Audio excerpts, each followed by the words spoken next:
There it is right there. In God we trust. And I live in the United States.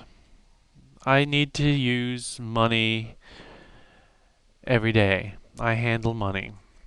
And on every piece of money that I handle, it has this advertising slogan for religion. In God we trust. Now, it didn't always have this advertising on it. When the United States was first formed, we had a perfectly good national motto in Latin, E pluribus unum, from many one. Many states joining together to form a union. Um, that's the way the founders intended it. Um, a secular state.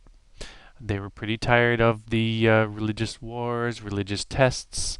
Uh, People in the United States, although many of them were Christians, many of them were refugees from various religious wars in Europe. And the founders were uh, concerned to try and create something maybe a little bit different and free from religious extremism and fanaticism. So they said, well, let's put the church over here and let's put the state over here, keep them separate, just have a state that functions for the good of the people, and let people think what they want to think. It's not a big deal. But, of course, the founders didn't live forever.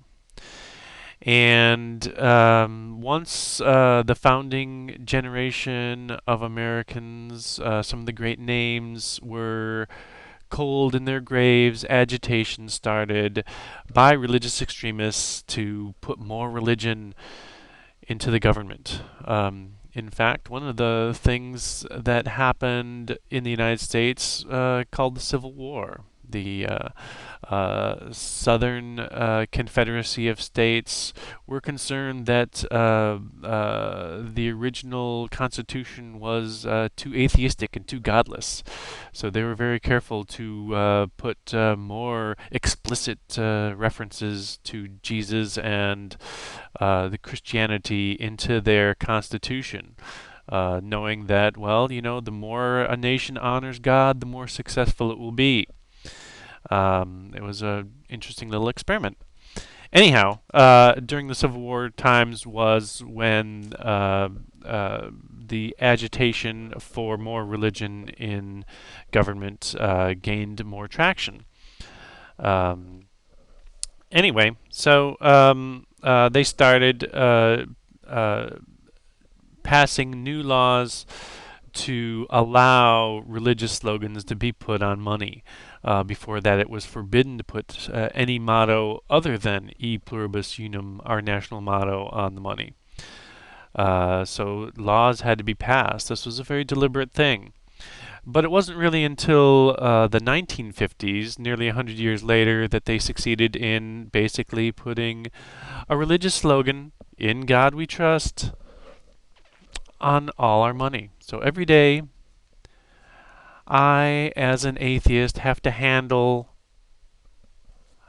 religious literature. This is like a tract.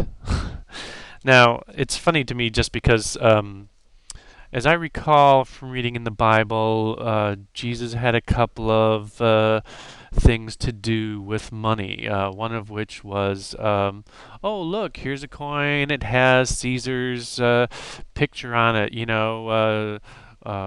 Is this okay to handle?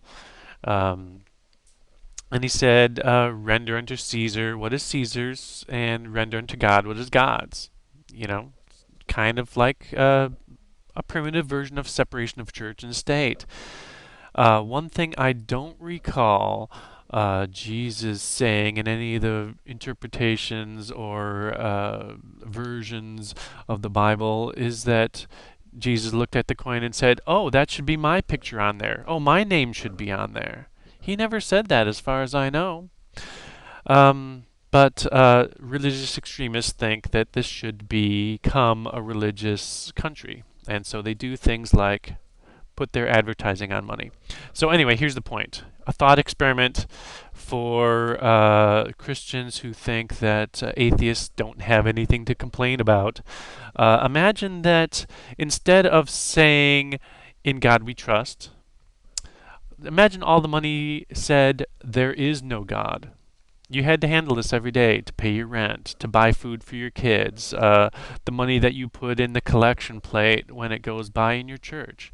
Everything that you handle every single day of your life has advertising that is inimical to your belief. There is no God. Instead of "In God we trust," there is no God. That's a thought experiment. Try imagine doing that. And you might be complaining about that. That's all atheists are complaining about when they say, take advertising for religion off of our money. Anyway, that's about the story. Thanks.